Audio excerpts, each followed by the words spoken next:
DPO మిగతా ఏమంటారు ఆఫీసర్స్కి, తర్వాత మన కాంగ్రెస్ ముఖ్య నాయకులకి, పత్రికా మిత్రులకి, గ్రామ ప్రజలకి, టీచర్స్కి, నాన్ టీచింగ్ స్టాఫ్, తర్వాత పిల్లలందరికీ కూడా, పిల్లలకి తర్వాత వీళ్ళందరికైతే ఫస్ట్ నమస్కారాలు. పిల్లలందరికీ కూడా నా ఆశీస్సులు. కడియం ఫౌండేషన్ ద్వారా మేము 2016 నుంచి బ్యాక్ టు స్కూల్ అనే ప్రోగ్రామ్ చేస్తున్నాము. అయితే ఈరోజు నేను ఇక్కడ రావడం అదృష్టంగా భావిస్తున్నాను. ఒక ఎంపీగా నా మొట్టమొదటి అఫీషియల్ ప్రోగ్రామ్ పిల్లల మధ్య జరుపుకోవడము చాలా ఆనందంగా ఉంది. ఎందుకంటే నా జర్నీ స్టార్ట్ అయిందే పిల్లలతోటి.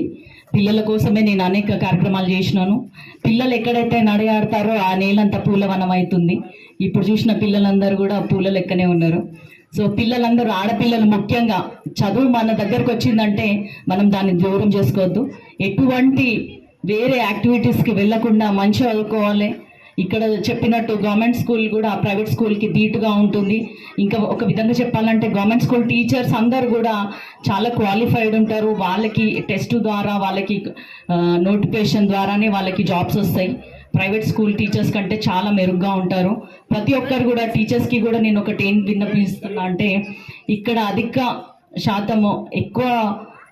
అధిక గంటలు పిల్లలు స్కూల్లోనే ఉంటారు కాబట్టి వాళ్ళ మానసిక శారీరక ఎదుగుదల మీరు గమనిస్తూ ఉండాలి. మన ఇంట్లో పిల్లలాగానే వీళ్ళని భావిస్తే కనుక సమాజానికి మంచి విద్యార్థులను ఇచ్చిన వాళ్ళం అవుతాం. ఎందుకంటే మానసికంగా కానీ శారీరకంగా కానీ ఈ వయసులో పిల్లలు చాలా డెలికేట్ ఉంటారు.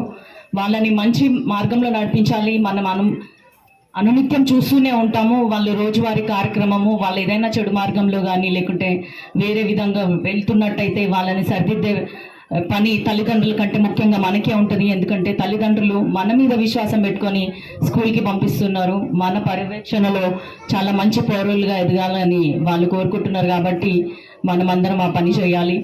ఏదైతే మేము బ్యాక్ టు స్కూల్లో అప్పుడు నోట్బుక్స్, స్కూల్ బ్యాగ్స్, యూనిఫామ్స్ అన్నీ ఇచ్చినామో, ఇప్పుడు అదృష్టం కొద్దీ గవర్నమెంట్ కూడా అవన్నీ చేస్తుంది. కాబట్టి ఇంకే విధమైన సహాయమైనా కూడా కడియం ఫౌండేషన్ ద్వారా చేయగలిగితే తప్పకుండా చేస్తాను. ప్లస్ ఒక ఎంపీగా వచ్చినాను కాబట్టి అంతకంటే ఎక్కువ బాధ్యత నా మీద ఉంది. ముందు నుంచి చెప్తున్నట్టు విద్యా వైద్యం మీద నేను ఎక్కువ ఫోకస్ పెడుతున్నా.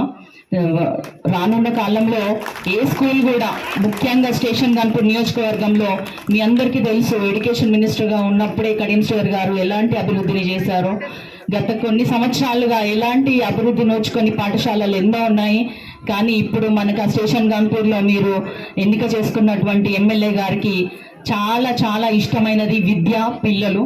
సో కాబట్టి స్కూల్స్ అన్నీ కూడా మంచిగా మారుతాయి మన హయాంలో. ప్లస్ ఎట్లాగో రేవంత్ రెడ్డి గారు కూడా సమీక్ష నిర్వహించారు విద్యారంగం మీద, కమిషన్ కూడా ఏర్పాటు చేస్తూ ఉంటున్నారు. కాబట్టి ఒక ఎమ్మెల్యేగా కడియం శ్రీహరి గారు, తర్వాత ఎంపీగా మీ కడియం కావ్యక్క, మేమిద్దరం ఖచ్చితంగా ప్రతి స్కూల్ని దత్తత తీసుకున్నట్టుగా భావించి చాలా అభివృద్ధి పనులు చేద్దాము. అన్నీ మీకు అవైలబుల్గా ఉండేటట్టు.